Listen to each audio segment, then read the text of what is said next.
Dedicamos este programa a la memoria de todas las víctimas que han dejado las manifestaciones a lo largo de la historia de nuestro país. Adiós, Alfonsina Storni. Las cosas que mueren jamás resucitan.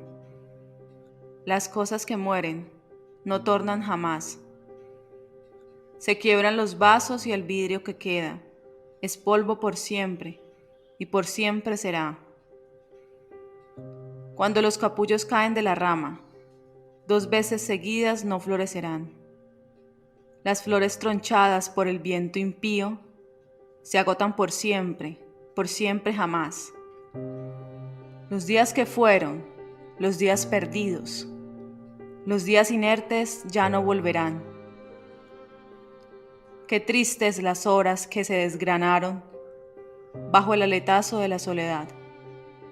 Qué tristes las sombras nefastas, las sombras creadas por nuestra maldad.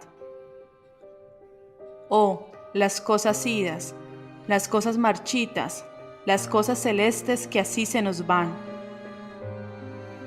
Corazón, silencia, cúbrete de llagas infectas, cúbrete de mal, que todo el que llegue se muera al tocarte, corazón maldito que inquietas mi afán. Adiós por siempre mis dulzuras todas, adiós mi alegría llena de bondad. Oh, las cosas muertas, las cosas marchitas, las cosas celestes que no vuelven más.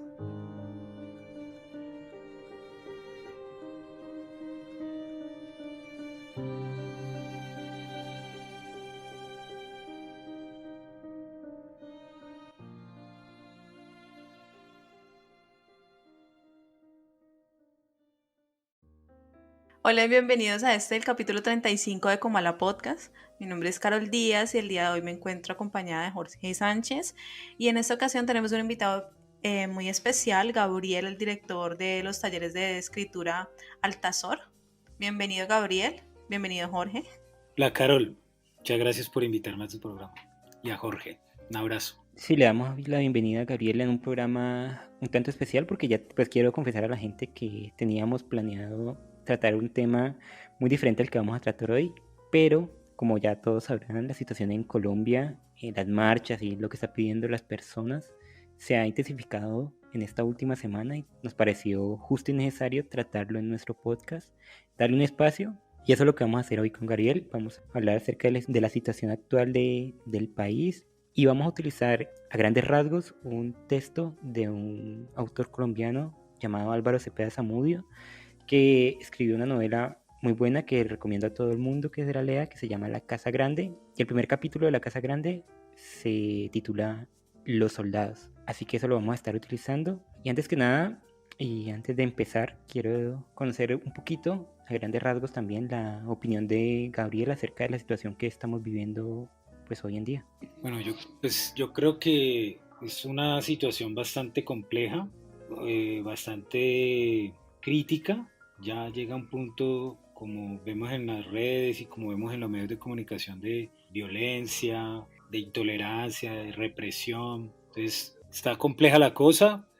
Esperemos que ya pasado pues como el momento de efervescencia y que el pueblo pudo pues alzar su voz, hacerse escuchar, llegue la reflexión, llegue el momento de pensar de las ideas, que llegue el momento de las ideas y que se pueda empezar un cambio en la sociedad colombiana. Sí, yo creo que es el momento para que nosotros nos sentemos a hablar, a dialogar. Como dijo Gabriel, ya pasó el momento de la efervescencia, ahorita sentarnos a pensar con cabeza fría lo que está sucediendo, plantear soluciones a estos problemas y a estos retos que se vienen al país. Y dialogando hemos estado nosotros, Carol y Gabriel. Gabriel nos acompañó en el primero de los Instagram Live que hicimos esta semana, donde estuvimos hablando de todos estos temas con expertos en la materia. Por ejemplo, con Gabriel hablamos acerca de las repercusiones que tiene esta situación, del lado cultural, por el lado también de los profesores. Pues para que todos sepan, Carol y Gabriel son docentes y pues nos dio su punto de vista muy interesante. cualquiera que lo quiera escuchar, que nos quiera ver a nosotros. El video está en Instagram Live, allí en nuestro perfil, y también hablamos con Tatiana, que nos habló de la parte jurídica, de cómo existen herramientas para protegernos en caso de abusos policiales, y hablamos con Juan, con el que hicimos un panorama histórico de la violencia en Colombia y lo contrastamos con lo que está pasando hoy en día. Así que esos vivos están en nuestro perfil y los pueden ver si quieren. Entonces, muchachos, ¿qué les parece si comenzamos? Ok, perfecto.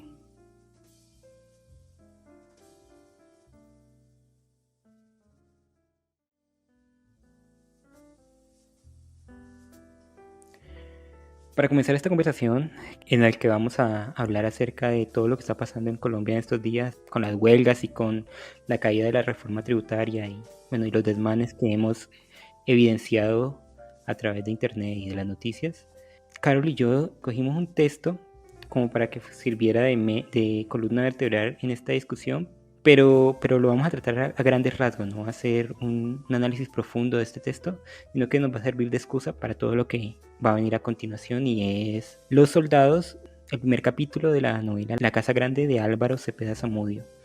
En este primer capítulo nos encontramos con dos soldados que han mandado junto a un pelotón a reprimir las huelgas de los trabajadores en los sembradíos de banano.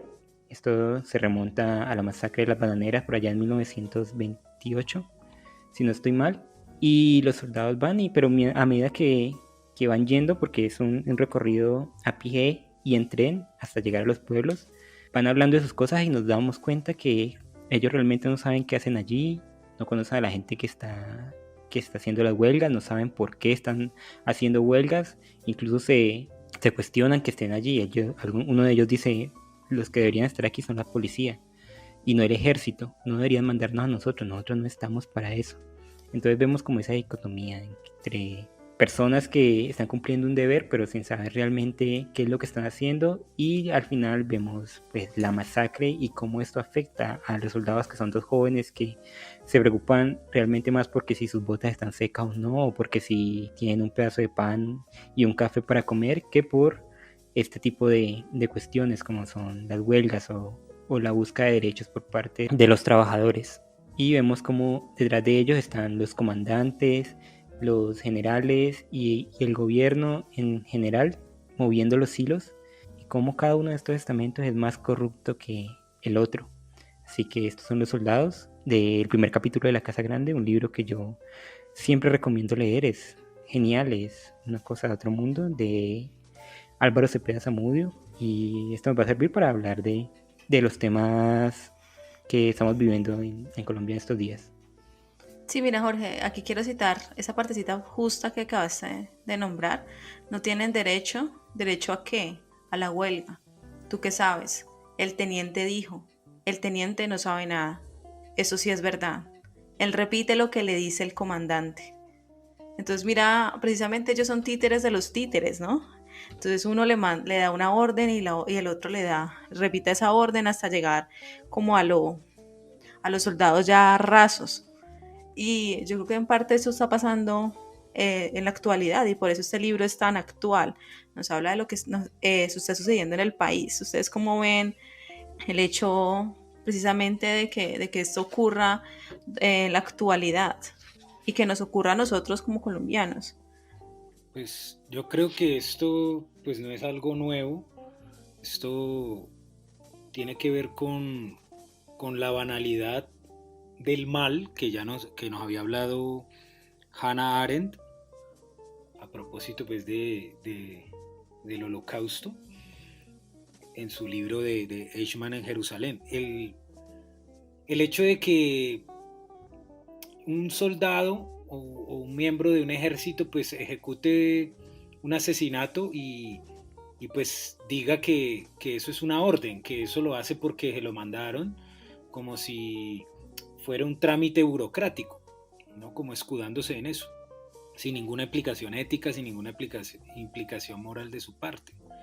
Y también creo que lo venimos padeciendo en Colombia y en muchas partes del mundo, la banalización a través de los medios tradicionales que usan reiteradamente el eufemismo para referirse a muertes, a ejecuciones, a toda esta violencia de Estado, la trivializan en los medios de comunicación y pasan a ser números, cifras, o palabrejas como falsos positivos o dados de baja, etcétera, ¿no?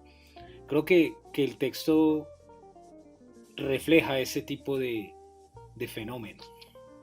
Sí, yo creo que si bien estas fuerzas militares que ahorita se encuentran en la calle, que están luchando en contra de las personas que están exigiendo, pues que están haciendo valer su derecho a través de la protesta, pues fueron entrenadas para precisamente luchar en contra de las guerrillas. Entonces ellos no entienden que los marchantes, los que ahora exigen el derecho, no son sus enemigos, sino simplemente están ejerciendo precisamente, vuelvo y digo y redundo, su derecho a marchar. Y pues sí, me llama la atención, Gabriel, lo que dijiste acerca de los medios hegemónicos, sobre todo porque uno ve el absurdo, uno ve cómo esos medios hegemónicos que están a favor de, pues, de ese poder del Estado tapan de cierta manera o quieren mostrar otra realidad, vendernos otra realidad a través del discurso. Entonces empezaron a calificar a las personas que marchaban como terroristas y eso fue escalando hasta ahora llamarle disidentes guerrilleros. Entonces el discurso ahí es algo que uno tiene que analizar, que tiene que estudiar con detenimiento. Y yo en uno de los en vivos llamó la atención sobre un periódico. Bueno, en Cali han habido muchas situaciones de violencia, muchos desaparecidos y muertos. Y un periódico puso simplemente el título de una de las noticias era que Cali estaba desabastecida y que no tenía gasolina ni tenía pues comida. Eso era solamente lo que se refería, no hablaba sobre las personas que estaban siendo desaparecidas en camiones particulares que no que pertenecían a la policía, como la misma policía está vistiéndose de civiles, están desapareciendo personas, hay personas que han perdido los ojos, hay personas que han perdido la vida. Entonces, ese discurso que busca como tapar, maquillar la realidad por parte de muchos de los medios hegemónicos y más importantes del país, pues es algo que hay que revisar, porque históricamente pues esto ha sido como la constante, más porque en el pasado pues los medios de comunicación eran los que contaban esa realidad y pues no juntaban las personas con herramientas como el internet o los celulares que podían grabar y dar fe de lo que estaba ocurriendo. A la larga, lo que muestran los medios de comunicación, lo importante de ello es las preguntas que hace que las personas tengan. Por ejemplo, en el caso que dice Carol, ¿qué clase de preguntas nos lleva a esto del desabastecimiento, de la falta de alimentos, de la falta de gasolina? Y es pues que la gente está marchando y la gente está protestando. ¿Qué clase de preguntas nos llevarían si lo que diera la noticia fueran los desaparecidos, los heridos, los muertos, se concentraran en esas noticias? Serían otro tipo de preguntas que nos llevarían a, bueno, a un pensamiento mucho más directo acerca de cómo están funcionando las fuerzas del orden, y eso es algo que no sirve para los poderosos o para el gobierno. A ellos no les sirve que nosotros nos hagamos ese tipo de preguntas, nos sirve que nos hagamos las otras preguntas que van encaminadas a ponernos en contra de los manifestantes. Y creo que hoy en día más que nunca se está viendo eso en las manifestaciones que hemos estado viviendo.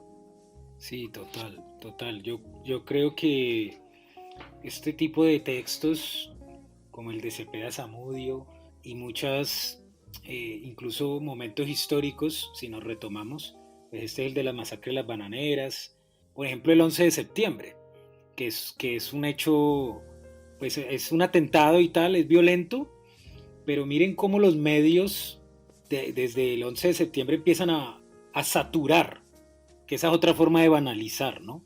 Y que yo creo que muchos estamos cayendo también en esa banalidad de consumimos tanto algo que ya no te impacta. O sea, tú viste la primera vez que cayó la torre y vale, como, qué impacto, cómo va a pasar esto, increíble, ¿no? Pero empiezan los medios a mostrártelo todo el día, que terminas por no verle el impacto, terminas por acostumbrarte. Y por rechazarlo. e incluso por repudiarlo. Entonces, también pasa ahora que en las redes está llegando de forma indiscriminada, masiva, de buena voluntad, porque incluso pues, son personas que lo hacen espontáneamente. Pero en la misma dinámica de las redes que es de viralidad y de todas estas cosas de compartir, pues hace que se pierda de cierto modo eso, porque es demasiado. Y ante ese derroche, digámoslo así, de imágenes, se pierde, digamos, lo que pueda conmover. Porque hoy viste la madre llorando, pero a los 2 minutos viste un tipo que lo están persiguiendo y así, y terminas por quedar confuso, mareado y quizás hasta asqueado de eso y no lo consumes más, y no lo miras más y no puedes discernir lo que está pasando ahí. Claro, terminas saturado por toda esa información que nos viene en cascada. Y es muy interesante que Gabo diga esto, porque pues yo tengo un perfil más allá del de Comala y el personal, que es una librería. Y los primeros días, cuando comenzó esto, comenzaron a verse este tipo de publicaciones y todo el mundo con la bandera, todo el mundo poniendo las fotos, todo el mundo haciendo visible. Y a medida que fueron pasando los días, bueno, y antes, cuando alguien ponía como una foto suya, una foto de su familia, una foto, la gente comenzaba, no tienen que poner estas fotos porque ahora mismo estamos en la lucha y por las redes también se lucha. Y bueno, fueron pasando los días y ahora, y es interesante, ya comienzan a verse las fotos de las muchachas bailando, otra vez los videos, otra vez comienzan a verse las fotos de los cumpleaños y se intercalan, ¿no? Bueno, la foto de la protesta, pero también la foto del cumpleaños, del perro, de la pareja. Y bueno, se convierte como lo que está diciendo Gabo, como en algo normal y ya como que, bueno, es algo que está allí, que ya no nos impacta de la misma manera y que bueno, que pues sí está allí, pero pues también no importa esta otra parte, ya se va disminuyendo, como se va diluyendo lo que se buscaba en un principio. Sí, el impacto no es tan grande como cuando apenas empezó toda esta problemática. Sí, por eso luego, no sé si ustedes notaron que estaban pidiendo que la gente cuando hiciera los videos y cuando fuera a transmitir en vivo, pues dijeran la fecha, la hora, como su ubicación, ¿no? Porque eso pasa en internet, que hay tantas cosas que incluso iniciando el paro, estaba mostrando como una escena de la policía peleando como decir, el SMAT con la policía o la policía con el ejército, no recuerdo cómo era. Y la gente miren que no sé qué, y resulta que eso era de otro país. Eso está descontextualizado. Y también ha pasado mucho en el COVID, que mostraban escenas de Venezuela o escenas de otros países, de India, y decían el centro de Cali ahora en diciembre, y eso no era Cali. Entonces pasa lo mismo, que es también como una verosimilitud, se puede decir así, que tienen este tipo de videos solo por el hecho de estar pues compartidos ahí, ¿no? O sea, tú me muestras un video con la gente ahí, tú dices algo y eso ya es verosímil, aunque pueda que ahí no esté pasando nada, ¿no? Entonces hay que tener también cuidado con ese tipo de cosas ahí, por el lado de los jóvenes, de los manifestantes, ¿no? De que así como, digamos, el establecimiento o ciertos sectores del establecimiento están manipulando, al ellos estar también compartiendo de esa forma indiscriminada, pues pueden usar eso para manipular su postura, ¿no? Es como el peligro del compartir masivamente. Entendemos que las redes sociales obviamente han sido una ayuda muy grande, pero es como dice Gabo, tener como un filtro, convertirnos nosotros en el propio filtro que separe las noticias y que, bueno, que las haga importantes realmente. Pero yéndonos ya otra vez como para el lado de los soldados de la Casa Grande, ¿qué opinan ustedes de esto que se ve siempre? Y hablábamos en el en vivo de jueves con Juan acerca de la represión del Estado contra los manifestantes y cómo esa violencia se ha ido, como que se ha convertido en un ciclo a través de nuestra historia. Y eso se evidencia, por ejemplo, en en el capítulo de la Casa Grande de los Soldados, cuando vemos que las propias personas que van a reprimir la huelga no saben por qué están allí, no, como que no les interesa estar allí, no quieren estar ahí, prefieren estar hay uno que dice, prefiero estar en el cuartel que venir acá a estos pueblos que no conocen, que no saben a quién van a reprimir y ni siquiera ellos quieren hacerlo. Entonces, ¿no creen que esta situación se puede dar en la medida de que pues, la gente del ESMAD, del ejército, de la policía, solo utiliza como que las órdenes que le dan para hacer lo que hacen? ¿O eso no es algo que lo justifica? Pues yo creo que de cierta manera esas personas se escudan en eso, ¿no? Cuando hay una represión tan brutal como la que estamos viviendo en este momento, cuando el Estado y muchos entes de poder no saben cómo responder ante el llamado y las exigencias, pues en este caso de Colombia, utilizan la violencia y la fuerza como una herramienta. Entonces a lo que vamos es que al fin de cuentas, si ese es se supone que el trabajo de ellos es cuidar la ciudadanía, proteger a la ciudadanía, pero si es esa misma ciudadanía que está en contra de ellos, entonces de cierta manera las órdenes siempre van a reprimir el que está en contra de aquello que se supone que debería ser de cierta manera. Entonces, siempre se van a escudar en eso, en que el superior lo mandó o, o a mí me dijeron que yo debía cumplir con cierta orden, entonces la cumplo. Yo creo que también no nos han enseñado a nosotros como pueblo a pensar, a mostrarnos esa posibilidad que tenemos como personas de rebelarnos cuando haya una injusticia. Entonces, de cierta manera, actuamos y no nos oponemos precisamente por eso, porque no hemos sido formados como una nación que sea capaz de oponerse a semejantes hechos atroces, escalándolo pues a la actualidad y también históricamente. Pues mira, que tú has dicho algo como muy interesante, Carol. El Estado, él ejerce una violencia que a veces no es física. O sea, el Estado se basa en la violencia, en una superioridad que ellos pueden, pues lo vemos día a día, lo vemos cotidianamente, como hasta la persona más insignificante que tiene un mínimo de poder lo ejerce sobre los que no lo tienen.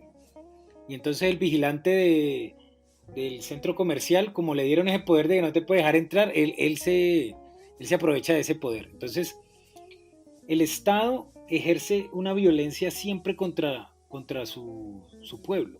A veces pues es como esta que estamos viendo, otras veces es como más vedada, pero siempre hay ahí una superioridad.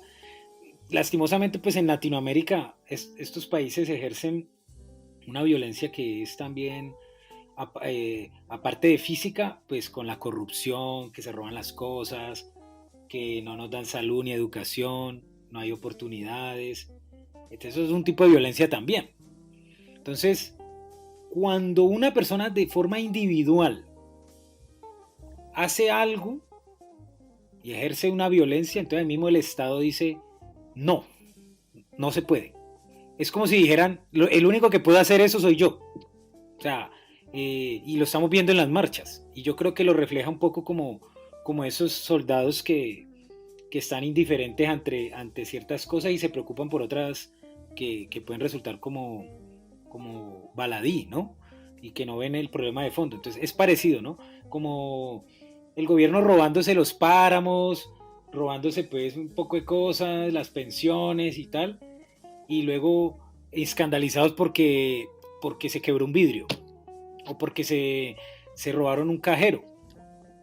Comparado con lo que tú has robado, eso no es nada, ¿no? Pero como eso lo hizo una persona individual o un grupo que no está en el gobierno, digámoslo así, eso es ilegítimo.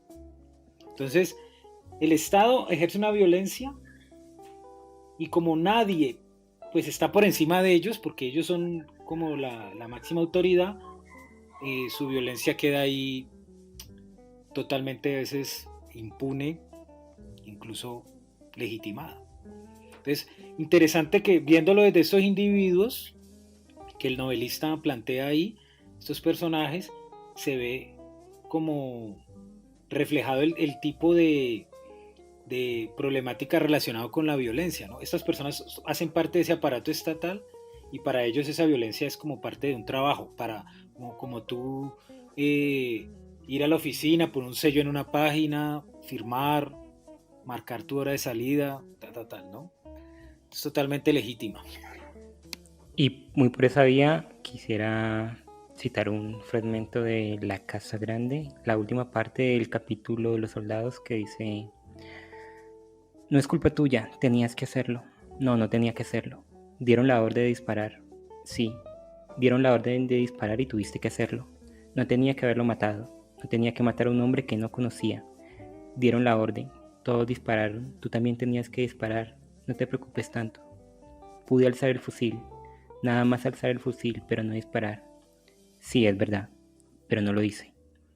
Yo creo que ahí se evidencia lo que dice Gabo. Se convierte este poder que se le da al Estado, mucho o poco, que parece absoluto y que, como decía Carol, no tenemos como esa cultura de ir en contra de ello.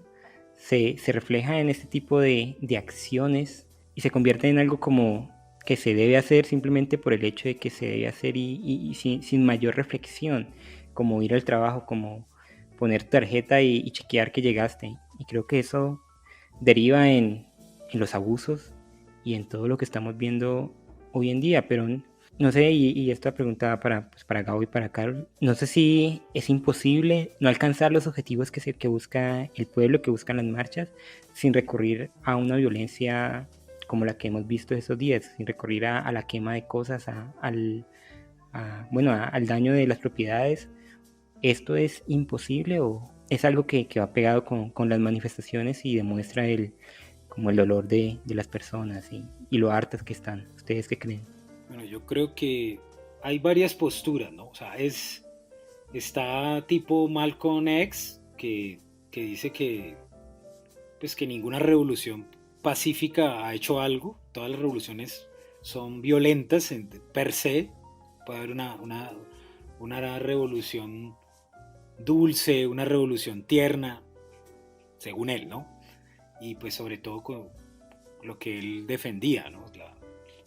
A ese pueblo afroamericano brutalmente oprimido, esclavizado y bueno, de todo. Y otra es la que yo creo que puede ser esa manera de que parece imposible, pero que creo que puede ser la manera, sino que es bastante compleja, que es la de la no violencia que nos lleva al camino del boicot, ¿no? Digamos que tú puedes ver imágenes súper contradictorias en el paro. Por ejemplo, puedes ver a los manifestantes tomando gaseosa Postobón o tomándose una cerveza Póker. O sea, eso es súper contradictorio porque esos grandes empresarios hacen totalmente parte de ese problema que ellos están denunciando.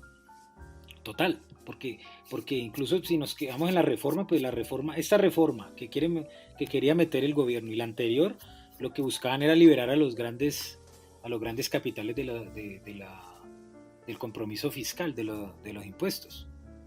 Entonces la gente, si asume esa revolución de, bueno, no vamos a consumir esto, vamos a boicotear, vamos a sacar la plata de los bancos o no vamos a utilizar los bancos, y empecemos a hacer otra forma de relacionarnos como sociedad. Eso es muy difícil, a organizar a la gente para que haga eso. Es como los que quieren luchar contra el consumismo a través de su iPhone. Claro, y otra postura interesante, que en estos días estaba pues conversándola con un compañero profesor de filosofía, es la de un escritor que se llama Sławomir Rowsek, que es un polaco, premio Nobel de literatura, un escritor así como muy satírico, y él tiene un cuento que se llama La Revolución, y es un tipo que dice pues que él está ahí en su casa y estaba como harto del orden que tenían las cosas y empezó a revolucionarlo, ¿no? Entonces puso el armario en otra parte, puso la mesa en otro lado, puso la cama donde iba la mesa, bueno, empezó como a revolucionar su ambiente. Y tiene una parte que me parece muy interesante, es un cuentico corto, se lo pueden leer en un momentico. Dice, es necesario llevar a cabo una ruptura, tomar una decisión determinante. Si dentro de unos límites determinados no es posible ningún cambio verdadero, entonces hay que traspasar dichos límites. Cuando el inconformismo no es suficiente, cuando la vanguardia es ineficaz, hay que hacer una revolución. Entonces decidí dormir en el armario. Y pues eso le conlleva a ese personaje una incomodidad, pues se le toca dormir ahí horrible y tal. Y él empieza como, ¿será que esto es una victoria? ¿Será que sí hice la revolución?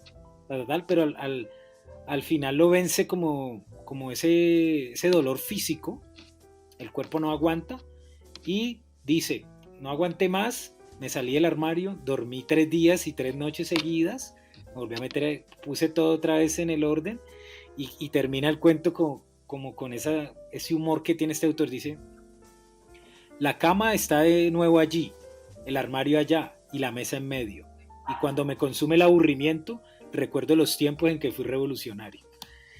Entonces es como que, digo yo, ¿no? Es como que todo esto va a llevar otra vez al mismo orden, va a volver a terminar con unas personas arriba que van a ejercer una violencia contra otros que van a quedar abajo, y va a volverse otra vez un ciclo, y siempre va a prevalecer ese statu quo, como que solo se cambian los nombres, o solo se cambia una postura, como que no encontramos otra manera de llevarnos, de convivirnos, de conducirnos en sociedad.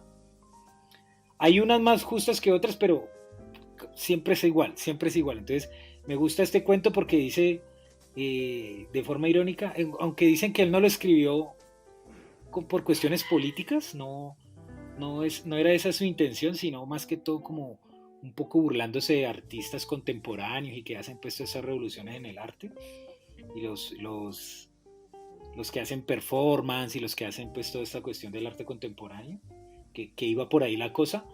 Pero yo creo que el texto es muy político. Y sí, todas estas grandes revoluciones, pues la que más conocemos, que es la revolución cubana, pues ¿en qué derivó? En lo mismo que estaban luchando ellos. Muy romántico y todo, pero hicieron lo mismo. Entonces pienso que es difícil no ejercer la violencia, y es difícil organizarnos para protestar o revolucionar esto de forma no violenta. Pero pues no sé, toca hacerlo, no nos podemos quedar ahí como cruzados de brazos. Yo creo que en un país donde la violencia ha sido la protagonista, tenemos que empezar nosotros como nación a buscar la manera de encontrar otras salidas, ya sea a través del diálogo, bueno, no sé, encontrar una forma en que esa violencia deje de ser la protagonista y pase a un segundo plano. Y creo que por medio, pues, y espero que ese sea el final o como el cierre de todas estas protestas, que a través del diálogo lleguemos a un consenso por parte también del gobierno y por parte de los representantes de la marcha, para poder que, si bien no todos vamos a estar contentos, pues todos no van a estar contentos o de acuerdo con todos los puntos, que al menos tengamos esa tranquilidad en que se lograron ciertas cosas y que estamos avanzando. Entonces yo creo que lo importante es sentar una mesa de diálogo y aprender a solucionar los problemas a través del mismo, y también pues por parte del Estado a cumplir eso que tanto promete.